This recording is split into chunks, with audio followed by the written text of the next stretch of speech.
आज की most important heading हो जाएगी reactions of haloarenes. Reactions of haloarenes, right. अब सोचो, इसमें भी कुछ टाइप्स ऑफ रिएक्शंस होंगी, जैसे अभी आपने वहां पढ़ी थी कि न्यूक्लियोफिलिक सब्स्टिट्यूशन रिएक्शंस दिखाते हैं हेलो एल्केन्स, तो ये भी दिखाते होंगे। यस, कैसे होती है अभी आगे हम बात करेंगे। तो सबसे पहले आपकी हेडिंग हो जाती है nucleophilic substitution reaction. Nucleophilic substitution reaction. दूसरी आपकी आने वाली है इलेक्ट्रोफिलिक सब्स्टिट्यूशन रिएक्शन, और तीसरी आने वाली है रिएक्शन विथ मेटल्स। ठीक है, अब वापस से फर्स्ट हेडिंग आप लगाएंगे न्यूक्लियोफिलिक सब्स्टिट्यूशन रिएक्शन। वापस से आप अपनी फर्स्ट हेडिंग लगाएंगे न्यूक्लियोफिलिक सब्स्टिट्यूशन रिएक्शन, और इसमें हम लिखेंगे क्वेश्चन। न्यूक्लियोफिलिक सब्स्टिट्यूशन रिएक्शन, और इसमें हम बात करने वाले हैं एक क्वेश्चन की। क्या है वो क्वेश्चन? तो पहले तो मैं हेडिंग लगा देता हूं आपका न्यूक्लियोफिलिक सब्स्टिट्यूशन रिएक्शन। एक बहुत पॉपुलर सा क्वेश्चन है, वो आता है, हमें उसको थोड़ा सा दिमाग में रखना पड़ेगा। क्या लिखेंगे? Aryl halides. क्वेश्चन लिखो, एराइल हैलाइड्स, या इसी को हम बोलते हैं haloarenes. Haloarenes are least reactive towards SN reactions. SN मतलब समझ गए, शॉर्ट में लिख दिया, nucleophilic substitution reactions. Then alkyl halides, why explain. Then alkyl halides, why explain. देखिए क्वेश्चन क्या है? क्वेश्चन ये है कि भाई आपने अभी एल्काइल हैलाइड्स लिए और उसकी कराई न्यूक्लियोफिलिक सब्स्टिट्यूशन, और आपने बड़ा इजीली कह दिया कि भाई ये हो जाती है, दो मैकेनिज्म्स होती है, कोई भी एक मैकेनिज्म के थ्रू ये SN1 या SN2, डिपेंड्स कि आपने कौन सा एल्काइल हैलाइड लिया है। अगर आपने 3 डिग्री एल्काइल हैलाइड लिया है तो क्या बनेगी? SN1, और अगर 1 डिग्री एल्काइल हैलाइड या 2 डिग्री है तो SN2। ठीक है, ये तो हो गया और ये समझ भी लिया था हमने। अपना क्वेश्चन ये है कि अगर मैं इस एल्काइल हैलाइड की जगह एराइल हैलाइड लूं, क्या ये एराइल हैलाइड है ना, हेलोएरीन बोलो, एराइल हैलाइड बोलो, इसके साथ अगर न्यूक्लियोफिलिक सब्स्टिट्यूशन करवाऊं तो ये कह रहा है कि जितनी इजीली ये रिएक्शंस हो जाती है उतनी इजीली ये रिएक्शंस नहीं होती है। और हमारा क्वेश्चन है ऐसा क्यों होता है कि ये इतनी इजीली नहीं है। अब हमको उसका देना है जवाब। कुल मिलाकर बात आपको इतनी समझनी है कि यहां तो न्यूक्लियोफाइल X को इजीली सब्स्टिट्यूट कर देता है, लेकिन यहां न्यूक्लियोफाइल इजीली सब्स्टिट्यूट क्यों नहीं कर पाता? अगर हम ऐसा कह रहे हैं कि रिएक्शन अच्छी नहीं होगी तो उसका रीजन क्या है? तो देखो, इसके बहुत बढ़िया वाले रीजंस हैं और इंपॉर्टेंट भी है, याद रखना है। रीजन नंबर 1 हो गया partial double bond character in CX bond due to resonance. देखो वैसे तो इसका आंसर बहुत लंबा हो जाता है, अगर थ्योरेटिकली बात करें तो बहुत लंबा हो जाएगा। अब बात को समझना, देखो अगर मुझे न्यूक्लियोफाइल को रिएक्शन करवानी है तो सबसे पहला मेरा काम होगा इस बॉन्ड को ब्रेक करवाना। अगर ये बॉन्ड ब्रेक ही नहीं होगा तो मुझे बताओ इसकी जगह न्यूक्लियोफाइल आएगा? नहीं आएगा। अच्छा, हो क्या रहा है? हो ये रहा है कि भाई X हैलोजन लेके निकलेगा, X अपना इलेक्ट्रॉन लेके निकलेगा, तो इस R पे क्या आने वाला है? प्लस। और जितना बढ़िया R पे प्लस आएगा, न्यूक्लियोफाइल का अटैक R पे उतना ही अच्छा होगा, और R और न्यूक्लियोफाइल के बीच में बॉन्ड बन जाएगा और हैलाइड आयन बाहर निकल जाएगा। यस और नो? अब अगर मैं ये कह दूं कि ये बॉन्ड ब्रेक होने को तैयार ही नहीं है, हेलोएरीन में कार्बन और हेलोजन के बीच का बॉन्ड इतना स्ट्रांग है कि वो हेलो एल्केन की तरह इजीली ब्रेक हो ही नहीं सकता। अब इसका जवाब पूछा जाएगा कैसे सर? तो सुनो, देखो हेलो एरीन के साथ में क्या दिक्कत है, हेलो एरीन में जो आपका हेलोजन एटम है बेंजीन रिंग के साथ जुड़ा हुआ, ये रेजोनेंस में पार्टिसिपेट कर लेता है विथ बेंजीन रिंग। क्या कर लेता है, रेजोनेंस में पार्टिसिपेट कर लेता है। अब जैसे ही रेजोनेंस हुआ स्टार्ट, जरा बताओ ये लोन पेयर आगे शिफ्ट होगा तो ये सिंगल बॉन्ड क्या बन जाएगा, और हेलोजन एटम पर क्या आ जाएगा, एक पॉजिटिव चार्ज, यस और नो। और ये पॉजिटिव चार्ज आते यहां आ गया माइनस, और ये आगे रेजोनेंस स्टार्ट हो गया भाई। अगेन ये इलेक्ट्रॉन आगे शिफ्ट होगा, ये इधर आएगा तो ये एटम किधर जाएगा, इलेक्ट्रॉन किधर जाएगा, एटम पे। ठीक है, आगे हम बात करें, यहां डबल बॉन्ड, यहां डबल बॉन्ड, यहां माइनस चार्ज, ये हेलोजन, ये पॉजिटिव, फिर ये माइनस इधर शिफ्ट होगा और ये एटम पे, उससे क्या होगा, यहां minus charge, bond bond x plus, and finally ये वापस आगे शिफ्ट होगा और ये आगे शिफ्ट होगा, जिससे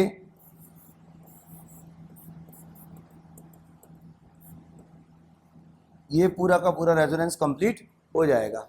इन सबको देखकर आपके दिमाग में क्या चीज आई, आपके दिमाग में एक चीज क्लियर हुई। देखो रेजोनेटिंग स्ट्रक्चर्स होती क्या है, ऑल पॉसिबल लुईस स्ट्रक्चर्स। मेरे कहने का मतलब ये जो हेलो एरीन है, क्या ये इनकी 5 पॉसिबल स्ट्रक्चर हुई कि नहीं हुई। अगर हेलो एरीन की 5 पॉसिबल स्ट्रक्चर्स में से 3 स्ट्रक्चर में कार्बन हेलोजन के बीच डबल बॉन्ड है, तो मुझे बताइए ये डबल बॉन्ड ज्यादा परसेंटेज रख रहा है, मतलब 5 में से 3 स्ट्रक्चर्स में डबल बॉन्ड होना क्या बताता है कि इस कार्बन हेलोजन के बीच में डबल बॉन्ड जो है वो ज्यादा एग्जिस्ट करेगा। भाई अगर मेरा कैरेक्टर है कि मैं गुस्सा बहुत होता हूं और मैं कॉमेडी टाइप या खुद खुश रहता हूं, अब अगर मैं महीने के 30 दिन में से 20 डेज तो बहुत खुश रहता हूं, 10 डेज में गुस्सा रहता हूं, तो मेरा कैरेक्टर क्या कहोगे तुम, गुस्से वाला या हंसी खुशी वाला, हैप्पी वाला, हैप्पी वाला, क्योंकि 20 डेज ज्यादा अमाउंट में क्या रह रहा हूं, हैप्पी। लेकिन अगर यही मैं इसमें बात करूं, अगर 20 डेज में गुस्सा रहता तो आप कहते हैं कि सर गुस्से वाले। पॉइंट क्या है, 5 में से 3 स्ट्रक्चर्स अगर डबल बॉन्ड कैरेक्टर को रख रही है, इसका मतलब साफ है कि कार्बन हेलोजन के बीच डबल बॉन्ड ज्यादा एग्जिस्ट करता है than compare to single bond. और क्योंकि कार्बन और हेलोजन के बीच डबल बॉन्ड का कैरेक्टर है, डबल बॉन्ड की बॉन्ड लेंथ क्या होती है, छोटी, डबल बॉन्ड की बॉन्ड लेंथ क्या होती है, smaller than the single bond, single bond की लार्ज होती है, डबल बॉन्ड की स्मॉल, ट्रिपल बॉन्ड की उससे भी स्मॉल। अच्छा बॉन्ड स्ट्रेंथ की बात करें तो आपको एक चीज मैंने आपको कई बार बता रखी है 11th में भी, bond order is directly proportional to bond strength. जितना बॉन्ड ऑर्डर बढ़ेगा, बॉन्ड ऑर्डर मतलब number of bonds in between two atoms, single bond की बॉन्ड स्ट्रेंथ कम है, डबल बॉन्ड की उससे ज्यादा, और ट्रिपल बॉन्ड की उससे भी ज्यादा होती है। ये सब चीजें हमको पता है। तो कहने का मतलब जब बॉन्ड टूटेगा ही नहीं, जब आपका C और X के बीच का बॉन्ड ब्रेक होगा ही नहीं, तो फिर आप कैसे कह सकते हो कि रिएक्शन होगी, हाँ या ना, मेरी बात समझे कि नहीं समझे। तो जब यहाँ पर अच्छा ऐसा कोई डबल बॉन्ड कैरेक्टर यहाँ आता है क्या, या ऐसा कोई डबल बॉन्ड कैरेक्टर नहीं होता, कोई रेजोनेंस नहीं होता। भाई CH3Cl में कहां से रेजोनेंस लाओगे, तो कोई रेजोनेंस नहीं है, तो यहाँ पर अवेलेबल हमेशा क्या रहता है, सिंगल बॉन्ड, और सिंगल बॉन्ड की बॉन्ड लेंथ ज्यादा, बॉन्ड स्ट्रेंथ कम, तो C और X का बॉन्ड इजीली ब्रेक हो जाएगा, और यहाँ पर इजीली ब्रेक नहीं होगा। तो इसमें एक 2-3 लाइन अगर लिखनी चाहो तो लिख दो।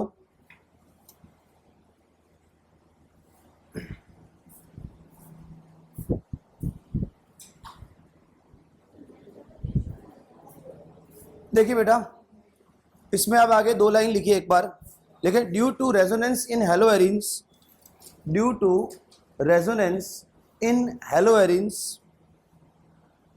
Due to resonance in haloarenes, CX bond acquires, C-X bond acquires, C-X bond acquires double bond character, acquires double bond character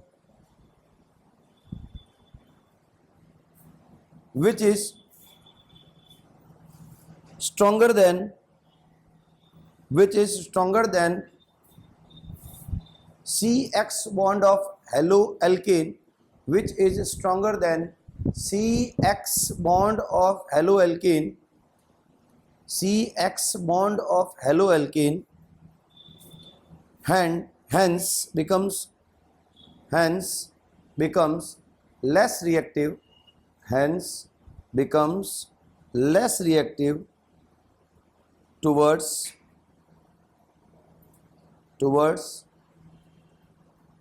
SN reaction, towards SN reactions। ये तो बेटा हो गया आपका एक रीजन, अभी तो एक रीजन हुआ है नंबर 1 इसका। दूसरा रीजन भी है, वो क्या है सुनो। 4 रीजन है, बाकी वाले छोटे छोटे हैं, है ना। डिफरेंस इन लिखो, सेकंड रीजन लिखो, डिफरेंस इन हाइब्रिडाइजेशन। हाँ सेकंड रीजन हाइब्रिडाइजेशन।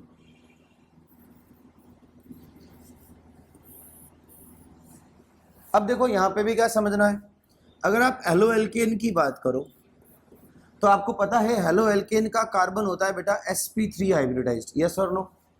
और अगर बात करूं हेलोएरीन की, तो हेलोएरीन का जो हेलोजन एटम जिस कार्बन से अटैच्ड है वो है बेटा sp2। अगर थोड़ा सा 11th की चीजें याद है तो कुछ बातें हमने पढ़ी थी, परसेंट एस करेक्टर पढ़ा था। परसेंट एस करेक्टर जो होता है वो इलेक्ट्रोनेगेटिविटी के डायरेक्टली प्रोपोर्शनल होता है, यस और नो। आपको ये भी याद होगा कि sp3 का परसेंट एस करेक्टर होता है 25%। sp2 का होता है 33.33% और sp का होता है 50%, यस और नो। ये 3 करेक्टर्स आपको देखने को मिलेंगे। अगर मैं बात करूं परसेंट एस करेक्टर के अकॉर्डिंग इलेक्ट्रोनेगेटिविटी की, तो मैं कह सकता हूं कि sp हाइब्रिडाइज्ड कार्बन जो होता है उसकी इलेक्ट्रोनेगेटिविटी क्या है, ज्यादा होगी, इलेक्ट्रोनेगेटिविटी इंक्रीज होगी। sp2 की थोड़ी कम, sp3 की और भी कम। क्या इस तरह से ये लेस इलेक्ट्रोनेगेटिव हुआ कि नहीं हुआ? अच्छा, ये तो हमेशा से मोर इलेक्ट्रोनेगेटिव होता ही है। हेलोजन जो ठहरा, हेलोजन एटम तो हमेशा क्या होता है। अब यहां समझ लो बात को, sp2 कंपैरेटिवली sp3 के क्या है, मोर इलेक्ट्रोनेगेटिव। अब यहां कहानी में ट्विस्ट क्या है, कहानी में ट्विस्ट ये है कि दो एटम के बीच की इलेक्ट्रोनेगेटिविटी का डिफरेंस क्या उनकी बॉन्ड पोलैरिटी का डायरेक्टली प्रोपोर्शनल होता है ना। मतलब मेरा ये कहने का है, क्योंकि ये बहुत लेस रिएक्टिव है तो बॉन्डेड इलेक्ट्रॉन पेयर्स को अपनी तरफ अट्रैक्ट करने की टेंडेंसी हेलोजन एटम की ज्यादा होगी, क्योंकि ये लेस इलेक्ट्रोनेगेटिव है और ये इसके comparatively more electronegative. For example, just for example, अगर इसकी इलेक्ट्रोनेगेटिविटी 5 होती तो इसकी क्या है, बिल्कुल ही 2 है। वैसे तो इसकी इलेक्ट्रोनेगेटिविटी 5 से भी ज्यादा हो जाती है, बट फॉर एन एग्जांपल अगर मैं इसको 5 मानूं और अगर ये 4.5 पर आ जाए तो मुझे बताओ अब क्या इस इलेक्ट्रॉन्स को हेलोजन अपनी तरफ अट्रैक्ट कर पाएंगे? बेटा जब इलेक्ट्रोनेगेटिविटी का डिफरेंस कम है तो बॉन्ड की पोलैरिटी, मतलब अब X इस कार्बन के इलेक्ट्रॉन पेयर्स को अपनी तरफ इजीली अट्रैक्ट नहीं। भाई electronegativity means what, the tendency to attract the bonded electron pairs towards itself. तो क्योंकि इसकी इलेक्ट्रोनेगेटिविटी और इसकी इलेक्ट्रोनेगेटिविटी का डिफरेंस बहुत कम है, 5 और 4.5 के बीच का डिफरेंस क्या हो गया, 0.5। हालांकि इससे तो ज्यादा हो जाता है इसका, इसीलिए तो रेजोनेंस हो रहा है। बात समझ रहे हो क्यों हमने कहा कि रेजोनेंस हो रहा है? मतलब इतनी कैपेसिटी हो गई डबल बॉन्ड की कि वो बॉन्डेड इलेक्ट्रॉन्स को अपनी तरफ खींच रहा है, या यूं कह दो लोन पेयर को अपनी तरफ खींच रहा है। तो बताओ ये अपने आप में मोर इलेक्ट्रोनेगेटिव या मोर इलेक्ट्रॉन अट्रैक्टिंग ग्रुप हुआ कि? तो स्टूडेंट्स अगर हम थर्ड पॉइंट की बात करें तो थर्ड पॉइंट हमारा क्या कहता है, तो हमने देखो बेटा बात कर रहे हैं हम लोग लो reactivity of haloarene towards nucleophilic substitution reactions, ठीक है। तो उसमें हम लोगों ने 2 पॉइंट्स पढ़ लिए हैं। तीसरा पॉइंट बेटा यहाँ पे क्या हो जाता है, यहाँ पे हो जाता है आपका एक तरह से रिपल्शन, है ना।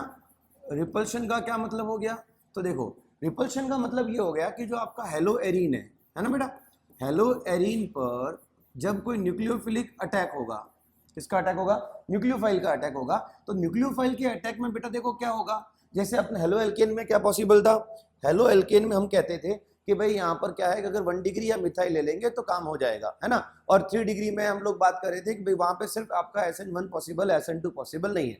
अब देखो ये है, ये 3 डिग्री तो पॉसिबल है नहीं, ये जो डिग्री का जैसा रहेगा एलोवेरिन उसमें तो आप चेंज कर नहीं सकते, तो इसमें बेटा SN1 तो किसी भी हालत में पॉसिबल नहीं है।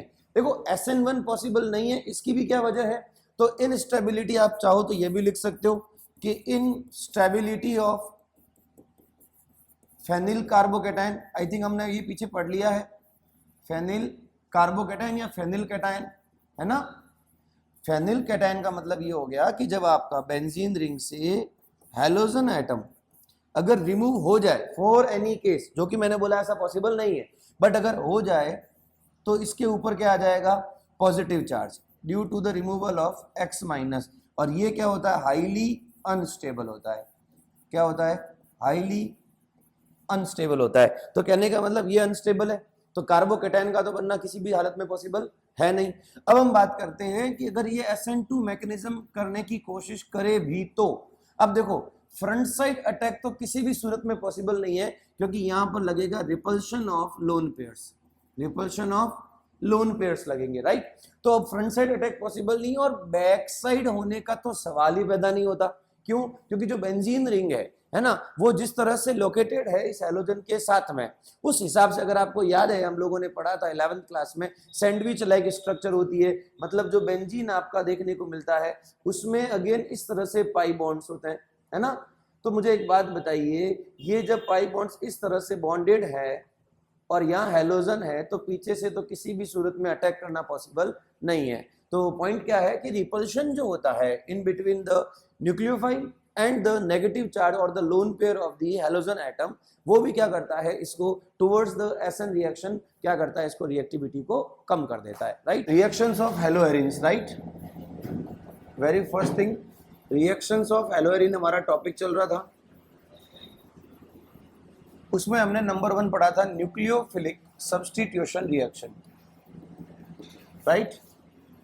और हमने ये बोला था कि ये रिएक्शंस जो हैं वो हैलोएरिन्स लेस रिएक्टिव होते हैं देन हैलोएल्केन्स, या यूं मैं कह दूं haloalkanes are more reactive towards nucleophilic substitution reactions than haloalkanes. Haloarenes are less reactive towards nucleophilic substitution reactions than haloalkanes, है ना। तो क्यों ऐसा था, उसके हमने 4 रीजंस बताए थे। नंबर वन रीजन कौन सा था हमारा, resonance, due to resonance there is a partial double bond character and due to which the breaking of CX bond is not possible या very hard to break. Second क्या पढ़ा था हमने, difference in hybridisation, sp3 carbon होता है alkyl halide में, जबकि इसमें होता है sp2 कार्बन, है ना। तो sp2 carbon is more electronegative, तो इन दोनों के बीच की इलेक्ट्रोनेगेटिविटी का डिफरेंस क्या हो जाएगा, कम। डिफरेंस कम तो बॉन्ड की पोलैरिटी कम, बॉन्ड की पोलैरिटी कम तो X का X माइनस की फॉर्म में निकलना इज नॉट पॉसिबल। भाई X माइनस की फॉर्म में कब निकलेगा, जब वो ज्यादा इजीली इस कार्बन के इलेक्ट्रॉन्स को अपनी तरफ अट्रैक्ट करेगा। अगर इनकी इलेक्ट्रोनेगेटिविटी भी ज्यादा है और हैलोजन की भी बराबर है, तो ऐसे में क्या हैलोजन बॉन्डेड इलेक्ट्रॉन पेयर को अपनी तरफ अट्रैक्ट कर पाएगा, नहीं। तो X का X माइनस की फॉर्म में निकलना पॉसिबल नहीं है। Third, instability of carbocation, phenyl carbocation, हमने फिर भी यही कहा था कि सपोज फॉर एनी रीजन अगर हैलोजन निकल जाता है तो क्या होता है, इस पे आएगा पॉजिटिव चार्ज, तो इससे बनेगा बेंजीन रिंग पे पॉजिटिव चार्ज, मतलब फेनिल कार्बोकेटाइन, और इसमें बनेगा आपका नॉर्मल मिथाइल या alkyl carbocation. Alkyl carbocation comparatively more stable है, जबकि phenyl carbocation is highly less stable. तो ऐसे केस में ऐसा कभी भी पॉसिबल नहीं हो सकता। एंड लास्ट क्या पढ़ा था, repulsion in between incoming nucleophile and आपका खुद का existing benzene ring, benzene ring के ऊपर के नेगेटिव चार्ज और इनकमिंग न्यूक्लियोफाइल के बीच में क्या होता है, रिपल्शन, और उस रिपल्शन की वजह से न्यूक्लियोफाइल उतना बेटर अटैक नहीं कर पाता। ये सारी हमने बात कल पढ़ ली।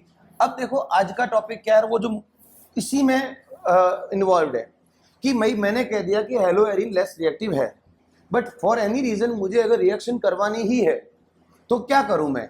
तो देखो जरा ध्यान से, यहाँ पे अगर मुझे नॉर्मल बेंजीन रिंग पर या हेलो एरीन पर कोई भी आपको, मान लीजिए मैंने ले लिया KOH, और देखो अब बताओ मुझे KOH कैसा लूंगा, एक्वस या अल्कोहलिक? एक्वस। मुझे क्या करवाना है यहाँ पे, न्यूक्लियोफिलिक सब्स्टिट्यूशन करवाना है, तो मैं यहाँ पे क्या लूंगा, एक्वस। अगर मैं अल्कोहलिक KOH लेता हूं तो क्या होता है, एलिमिनेशन। क्या होता है, हालांकि यहाँ तो नहीं होगा, लेकिन अल्काइल हैलाइड्स में एक्वस KOH से अल्कोहल बनते हैं और अल्कोहलिक KOH से क्या बनते हैं, एल्कीन्स बनते हैं। कल की क्लास में देखा था, याद आ रहा है? ठीक है। अब अगर मैं ये सब करवाता हूं तो पहली बात तो ये रिएक्शंस नॉर्मल कंडीशन में होगी नहीं।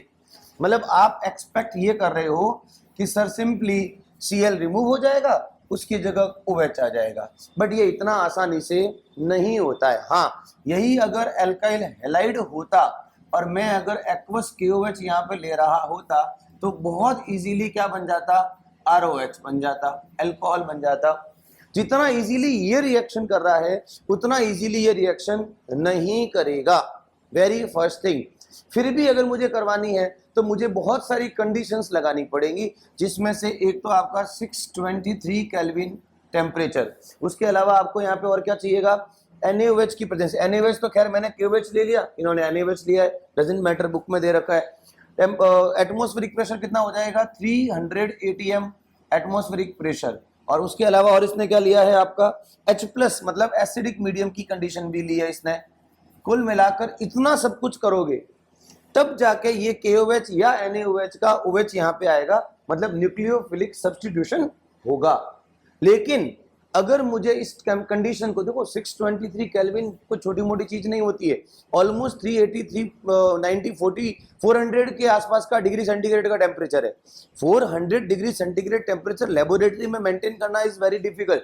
तो अगर मैं इस रिएक्शन को थोड़ा और इजी वे में करना चाहूं तो पता है मुझे क्या करना है, मुझे इस बेंजीन रिंग के साथ में एक ऐसा ग्रुप अटैच कर देना है जो कि इसकी इलेक्ट्रोनेगेटिविटी को, या यूं कह दो इलेक्ट्रॉन डेंसिटी को कम कर ले, है ना। प्रॉब्लम क्या थी, प्रॉब्लम यहां पर थी क्योंकि इसकी इलेक्ट्रोनेगेटिविटी ज्यादा थी, sp2 हाइब्रिडाइज्ड था, तो ये Cl से इलेक्ट्रॉन रिमूव करने में हेल्प नहीं कर रहा था। अगर मैं कैसे भी करके इस बेंजीन रिंग के साथ ऐसा ग्रुप जोड़ दूं जो कि इस बेंजीन या इस कार्बन की इलेक्ट्रॉन डेंसिटी को डिक्रीज कर दे, इलेक्ट्रॉन डेंसिटी डिक्रीज होने का मतलब इलेक्ट्रोनेगेटिविटी डिक्रीज, इलेक्ट्रोनेगेटिविटी डिक्रीज हो जाएगी तो अब ये Cl ज्यादा स्मूथली इलेक्ट्रॉन को लेकर जा पाएगा, राइट। तो इसका मतलब कुल मिलाकर आपको यहां पर क्या जोड़ना पड़ेगा, तो यहां हमको जोड़ना पड़ेगा एक इलेक्ट्रॉन विड्रॉइंग ग्रुप। क्या जोड़ना पड़ेगा, इलेक्ट्रॉन विड्रॉइंग ग्रुप जोड़ना पड़ेगा। कहां जोड़ेंगे, वेरी फर्स्ट एक बार हम NO2 पे जोड़ेंगे, सॉरी ऑर्थो पे जोड़ेंगे। अब एक बात बताओ, इलेक्ट्रॉन विड्रॉइंग ग्रुप कहां जुड़ेगा, जहां इलेक्ट्रॉन आता है वहां जुड़ेगा या जहां इलेक्ट्रॉन आता ही नहीं है वहां जुड़ेगा, जहां आता है। भाई अगर मुझे इस उंगली में चोट लगी है तो मैं मेरा बैंडेड कहां लगाऊंगा, यहां पे लगाऊंगा, किसी और उंगली पे लगाऊंगा जहां दर्द हो रहा है वहां पे।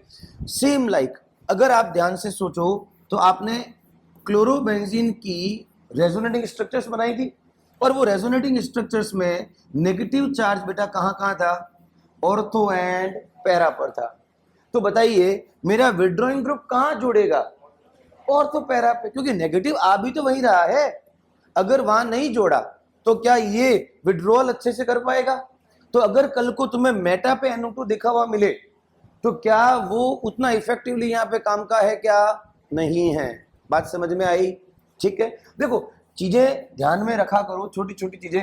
ये क्वेश्चंस आपकी तरफ से मुझे मिलने चाहिए थे कि सर इस पे क्यों जोड़ा, मेटा पे क्यों नहीं जोड़ा। तो ये आपके दिमाग में जब तक नहीं आएगा तब तक कोई मतलब नहीं है। खैर ये क्या करेगा, इलेक्ट्रॉन को अपनी तरफ अट्रैक्ट करेगा। जब इलेक्ट्रॉन को अपनी तरफ अट्रैक्ट करेगा तो सेम रिएक्शन अगर मैं करवाऊं, अब मुझे इतना टेम्परेचर देने की रिक्वायरमेंट नहीं है, ये टेम्परेचर डिक्रीज हो गया बेटा आपका 443 केल्विन पर आ जाता है, सिंपली 443। और यहाँ पे एसिडिक मीडियम आपका यूं का यूं रखा हुआ है। बोलो क्लियर। ये देखो टेम्परेचर वैसे आपको याद नहीं रखना है, ये ओवरऑल इसका मीनिंग बस इतना है कि आपको ये पता चल जाए कि एक NO2 के आ जाने से कितना डिफरेंस आ गया, यस और नो। तो अब जैसे ही आपने 443 केल्विन पर रिएक्शन करवाई, अब ये थोड़ा कंपैरेटिवली लोअर टेम्परेचर पे रिएक्शन हो गई। बोलो बात समझ में आई, यस और नो। जो रिएक्शन 623 केल्विन पे हो रही थी, जस्ट एक NO2 के जोड़ने से क्या हो गई, लोअर टेम्परेचर पे हो गई। अब अगर सर हम लोग एक और NO2 जोड़ देते हैं तो एक इधर एक इधर, दो जोड़ दिए। अब देखो ये टेम्परेचर घट के कितना हो गया, 368, ये हो गया आपका 368 केल्विन। क्या ये 443 से भी कम है ना? तो लोअर टेम्परेचर पे और स्मूथली रिएक्शन हो रही है। एक बार ये, एक बार यहां आ गया, ठीक है। फाइनली अगर हम एक और NO2 की बात करें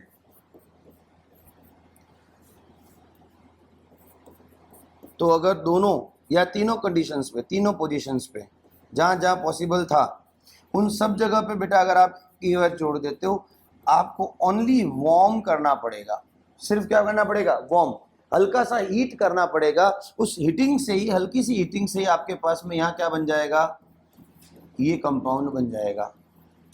बेटा इस कंपाउंड का कोई नाम बता सकता है? वैसे इसका एक पॉपुलर नेम है, वो भी आपको याद रखना है।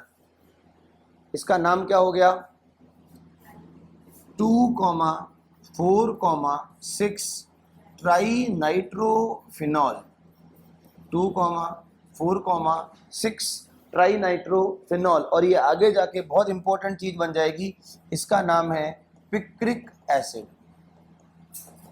ये इंपॉर्टेंट है, याद रखना। पिक्रिक एसिड का फॉर्मूला, अच्छा इसका नाम क्या हो जाएगा? Phenol, simply phenol. इसका नाम हो जाएगा नाइट्रोफिनॉल या ऑर्थो नाइट्रोफिनॉल। ये हो जाएगा ऑर्थो, पैरा बोलने से अच्छा है कि 2,4 नाइट्रोफिनॉल।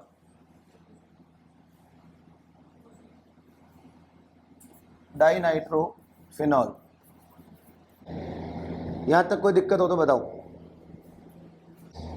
जो सेकंड रिएक्शन हो जाएगी हेलोएरीन की, वो हो जाएगी आपकी इलेक्ट्रोफिलिक सब्स्टिट्यूशन रिएक्शन।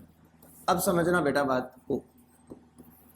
देखो आपने क्या बोला कि भाई, आपने बोला कि जो हेलोएरीन है वो न्यूक्लियोफिलिक सब्स्टिट्यूशन रिएक्शंस क्यों नहीं दिखाते हैं, उसके हमने रीजंस पढ़े, है ना। फिर हमने ये भी देखा कि इन केस अगर मैं किसी भी तरीके से अगर इसको रिएक्शन करवाने की कोशिश करूं भी, तब भी क्या होगा, तो मुझे तो एक तो चाहिएगा बहुत ज्यादा स्ट्रॉन्ग इलेक्ट्रॉन विड्रॉइंग ग्रुप, ठीक है। वो क्या करेगा, इसकी रिएक्टिविटी को इंक्रीज करेगा। उसमें भी अगर मैं number of electron withdrawing groups increase करता हूं तो वैसे वैसे रिएक्टिविटी भी क्या होगी, इंक्रीज होगी।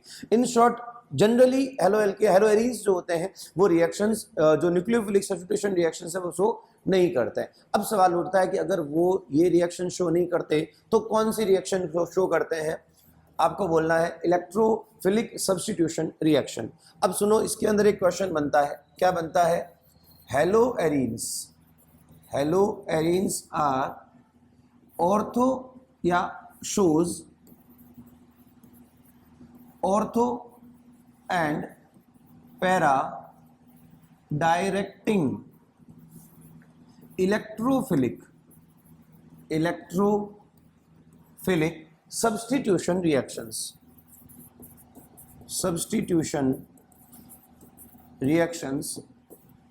How? Explain.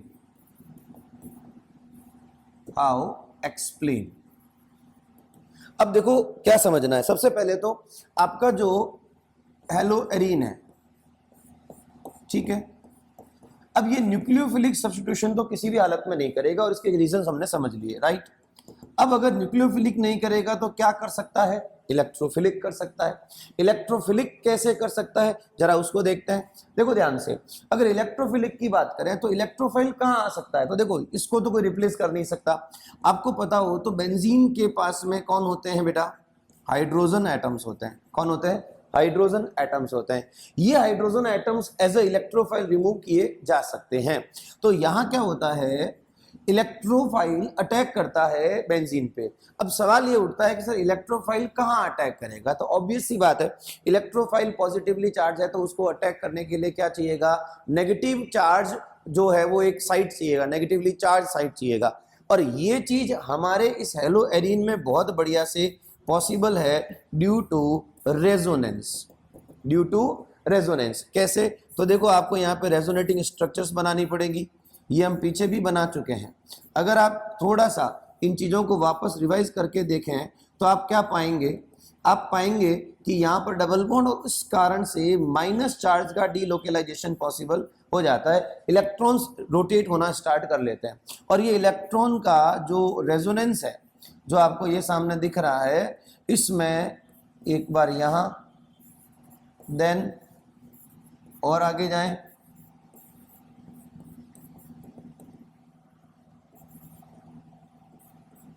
और फाइनली आपको कुछ इस तरह से रेजोनेंस देखने को मिलता है। क्या समझ में आ रहा है रेजोनेंस देख के?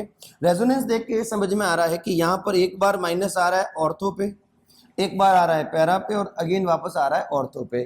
तो एक बात बताइए, जब आपका माइनस चार्ज ही ऑर्थो और पैरा पे आ रहा है तो इलेक्ट्रोफाइल का अटैक कहाँ होना पॉसिबल है? ऑर्थो एंड पैरा पे। तो बेटा यहाँ पर जो आपका प्रोडक्ट बनेगा वो obviously ortho and para directing ही बनेगा। हाँ, इसमें एक और चीज अगर आपको कोई पूछ ले तो आप याद रखना कि जो पैरा वाला है वो मेजर होता है और जो ऑर्थो वाला है वो माइनर होता है। और ऐसा इसलिए है क्योंकि जो पैरा पर जो होता है वो रिपल्शन जो है वो बहुत कम होता है, जबकि ऑर्थो पर जो रिपल्शन है वो क्या होता है? कंपैरेटिवली थोड़ा ज्यादा रहता है। तो इस वजह से पैरा को थोड़ा सा मेजर या ज्यादा एक्सटेंट में माना जाएगा और ऑर्थो वाले को हम थोड़ा लेस एक्सटेंट में बोलेंगे। बोलो यहाँ तक ठीक है? ये तो हो गई रिएक्शंस। तो इसका आंसर क्या हो जाता है? इसका आंसर आपको ऐसे लिखना है कि according to the resonating structure of haloarene we know, और ये बनानी है from the above resonating structure it is clear that there is a negative charge on ortho and para position. There is a negative charge on ortho and para position. So the electrophilic attack will be more favorable on ortho and para, so that the reactions, electrophilic substitution reactions, will be ortho and para directing in nature. Is it clear?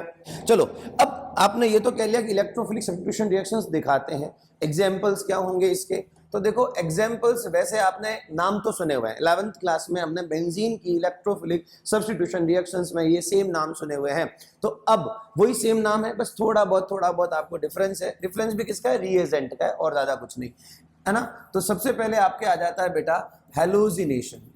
क्या आ जाता है? Halogenation, right. Halogenation का मतलब क्या हो गया कि जो आपकी बेंजीन रिंग है, क्लोरोबेंजीन जो है, उस पर किसका अटैक होगा? इलेक्ट्रोफाइल का अटैक होगा। बट रिमेंबर यहाँ हेलोजन ही आ रहा है, तो यहाँ पर आपको मैंने याद रखो बताया था एनहाइड्रस AlCl3। ये कौन होता है बेटा? ये होता है लुईस एसिड। कौन होता है? Lewis acid. क्या काम है इसका? इसका काम है इस Cl2 के अंदर हेटेरोलाइटिक क्लीवेज करवाना। इन जनरल Cl2 पे कभी हेटेरोलाइटिक क्लीवेज नहीं होता है, लेकिन यहाँ पर होगा। कौन करवाएगा? AlCl3। कैसे करवाएगा? साइड में देख लो यहाँ पे, AlCl3 जब आपके Cl2 के साथ रिएक्ट करता है, सिंस ये एक लुईस एसिड है, इलेक्ट्रॉन डेफिशिएंट स्पीसीज है, तो इलेक्ट्रॉन डेफिशिएंट होने की वजह से ये इसमें हेटेरोलाइटिक क्लीवेज को कॉज करेगा, जिससे इस पे आएगा नेगेटिव, इस पे आएगा पॉजिटिव। AlCl3 का Cl माइनस के साथ बन जाएगा AlCl4 माइनस, और हमको क्या मिल जाएगा? Cl प्लस एक इलेक्ट्रोफाइल। तो अब आपको यहाँ पर और कुछ नहीं करना है, बेंजीन रिंग के साथ में एक बार ऑर्थो पे Cl और एक बार क्या लगा देना है बेटा? पैरा पे Cl लगा देना। अब जब रिएक्शन कंप्लीट हो जाएगी तो पता है क्या होगा? देखो सब्स्टिट्यूट किसको कर रहा है? ये हाइड्रोजन को कर रहा है, चाहे वो ऑर्थो का करे चाहे वो पैरा का करे। तो बेटा देखो यहाँ पर जो आपका साइड प्रोडक्ट या जो बाय प्रोडक्ट बनेगा वो क्या बनेगा? HCl बनेगा, बिकॉज यही AlCl4 माइनस फाइनली इस H प्लस के साथ जुड़ जाता है। AlCl3 आपको अगेन ऑब्टेन हो जाएगा और HCl क्या निकल जाएगा? बाहर निकल जाएगा। Is it clear? तो ये आपका हो जाता है पहली टाइप की रिएक्शन हो जाती है हैलोजिनेशन की, राइट। हैलोजिनेशन के बाद में हम बात करेंगे सेकंड नंबर पे, वो है आपके नाइट्रेशन। किसकी बात करेंगे? नाइट्रेशन की बात करेंगे। यहां पर देखो आपको सारा खेल रिएजेंट का है, सब कुछ रिएजेंट का है। यहां पर आपका बेटा आता है concentrated HNO3 in presence of acid. आप चाहे तो H प्लस लिखे चाहे तो आप चाहें तो कंसंट्रेटेड H2SO4 लिखें, एक ही बात है ना। कभी कंसंट्रेट चाहिएगा, कभी आगे हम बात करेंगे तो डाइल्यूट से भी काम हो जाएगा। वो रिएक्टिविटी पे डिपेंड करता है किसकी कितनी रिएक्टिविटी है। रिएजेंट अल्टीमेटली आपको याद रखने पड़ता है कौन सा कब काम आता है, ठीक है। अब दिमाग में क्या रखना, मैं इसको अभी पूरा रिएक्शन करके बताऊंगा, ये 11th की बुक में है आपके, कि इन दोनों के बीच में रिएक्शन से क्या होता है। बेसिकली आपको याद रखना है ये कि यहां से हमें मिलता है NO2+ एज अ इलेक्ट्रोफाइल। क्या मिलता है? As a electrophile. तो बहुत सिंपल सी चीज है, आपको बस क्लोरोबेंजीन की ऑर्थो पोजीशन पे NO2 और पैरा पोजीशन पे क्या लगा देना है? NO2 लगा देना है। बोलो बात समझ में आई है ना। अब जैसे ये ब्रेक होगा तो ये क्या बनाएगा? OH- बनाएगा। NO2+ के अलावा दूसरा क्या बनेगा? OH-, और रिप्लेस हम किसको कर रहे हैं? H+ को। तो यहाँ का साइड प्रोडक्ट बेटा क्या हो जाएगा? H2O हो जाएगा। क्या हो जाएगा? H2O हो जाएगा, है ना। अब बात करते हैं हम थर्ड रिएक्शन की, इसको हम बोलते हैं बेटा सल्फोनेशन। क्या बोलेंगे इसको? सल्फोनेशन। सल्फोनेशन क्या कहता है? तो सल्फोनेशन में बेसिकली कुछ नहीं करना है, आपको बेंजीन रिंग के साथ में रिएक्ट करवा देना है कंसंट्रेटेड H2SO4 का। अब देखो आपको पता होना चाहिए कंसंट्रेटेड H2SO4 यहां पर किस तरह से ब्रेक डाउन करता है खुद को। ये करता है बेटा OH- और SO3H+, इस फॉर्म में ये खुद को ब्रेक करता है। याद रखना H2SO4 अगर एक्वस मीडियम में है तो ये H+ और HSO4- में खुद को ब्रेक करता है, लेकिन ये रिएक्शन में एज ए रिएजेंट, इलेक्ट्रोफाइलिक रिएजेंट में काम आ रहा है, तो वो एक इलेक्ट्रोफाइल का फॉर्मेशन करेगा, दैट इज SO3H। तो बहुत सिंपल सा है, आपके यहाँ पे ऑर्थो पे एक बार जुड़ जाएगा SO3H और एक बार जुड़ जाएगा पैरा पे SO3H, है ना, है ना। ये आपको ध्यान रखना है। क्लियर? फोर्थ रिएक्शन देखो, फोर्थ रिएक्शन एक काम करता हूं मैं, नेक्स्ट पेज पे कर देता हूं। फोर्थ रिएक्शन को बेटा आप बोलते हो फ्रिडल क्राफ्ट रिएक्शंस। अब फ्रिडल क्राफ्ट रिएक्शन में वापस दो नाम आते हैं, एक आता है आपका फ्रिडल क्राफ्ट एल्काइलेशन और एक आता है फ्रिडल क्राफ्ट एसाइलेशन, है ना।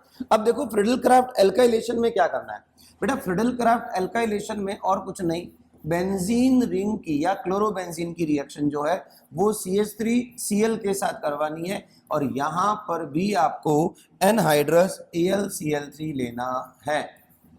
ये भी सेम काम करेगा, ये एनहाइड्रस AlCl3 CH3Cl के साथ रिएक्शन करेगा, AlCl4- और मिथाइल कार्बोकैटायन का फॉर्मेशन करेगा, या यूं कह दो इलेक्ट्रोफाइल का फॉर्मेशन करेगा, और आपकी बेंजीन रिंग के ऊपर यहां पर एक बार CH3 आ जाएगा, ऑर्थोक्लोरोटोलुइन और पैराक्लोरोटोलुइन ये बन जाएंगे।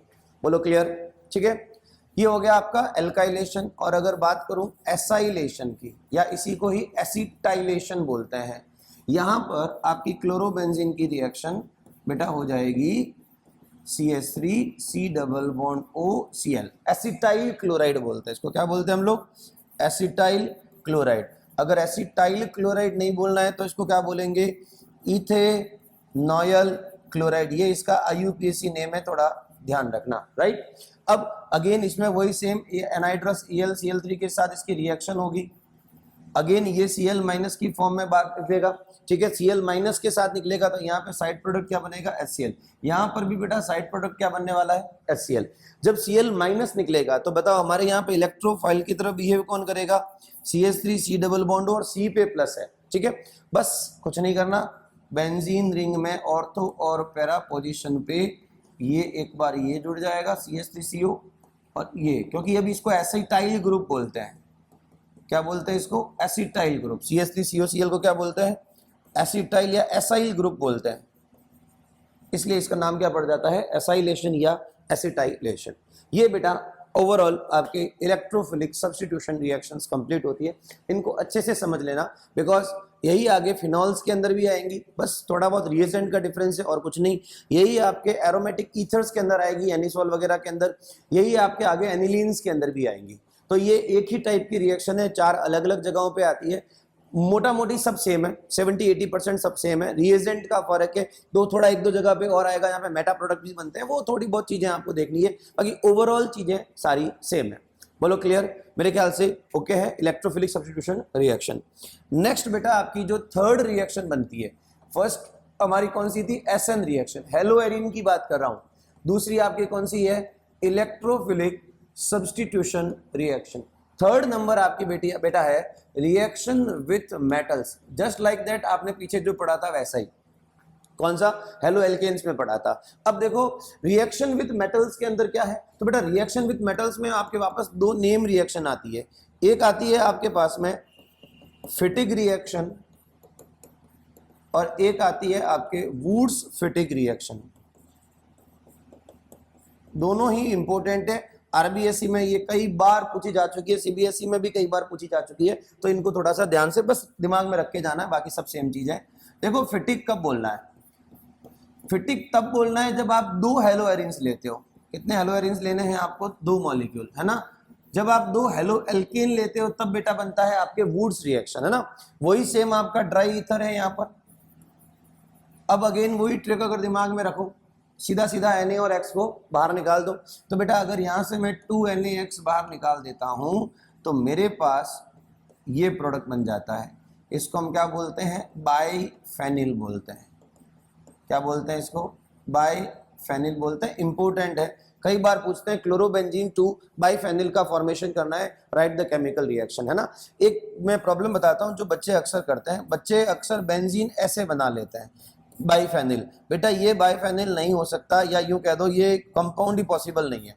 कैसे पॉसिबल नहीं है, देखो यहाँ पे कार्बन है तो कार्बन का 1 2 फिर 3 फिर 4 5 और फिर 6, ऐसा थोड़ी पॉसिबल है। देखो बॉन्ड है ये कार्बन और ये कार्बन के बीच बॉन्ड है, सिंगल बॉन्ड है वो भी। तो इसका ध्यान रखना, आपको एक जैसा लगता है बेटा, केमिस्ट्री में ऐसी चीजें होती नहीं, तो इसका थोड़ा ध्यान रखें। देखो बेटा अगर नेक्स्ट रिएक्शन की बात करें तो हम बात करेंगे वुड्स फिटिग रिएक्शन की। वुड्स फिटिग में क्या फर्क था, देखो फिटिग जो होती है वो होती है आपके हेलो एरीन और हेलो एरीन की सोडियम के साथ रिएक्शन। वुड्स रिएक्शन क्या थी, हेलो एल्केन और हेलो एल्केन की सोडियम के साथ रिएक्शन। वुड्स फिटिग में क्या होगा, एक haloalkane as a reactant और दूसरा haloarene as a reactant आएगा, इन दोनों की सोडियम के साथ रिएक्शन होगी, दैट इज व्हाई ये कहलाती है वुड्स फिटिग रिएक्शन। वही ड्राई ईथर की प्रेजेंस में क्या बनते हैं, सब्स्टिट्यूटेड बेंजीन बनते हैं। क्या बनते हैं, सब्स्टिट्यूटेड बेंजीन। तो ये है टोलुइन वगैरह बनाने में हेल्पफुल होती है। तो ये आपकी बेटा क्या हो जाती है, हेलो एरिन्स की केमिकल रिएक्शन जो है वो कंप्लीट हो जाती है। नेक्स्ट बात करें बेटा, नेक्स्ट जो टॉपिक आता है वो बड़ा सिंपल सा टॉपिक है, उसमें 2 या 3 चीजें इंपॉर्टेंट है। एक बार उसको रीडिंग आप कर लेना, बाकी जो काम की बात है वो मैं बता देता हूं। सबसे पहले तो बेटा आपको याद रखना है क्लोरोफॉर्म, है ना।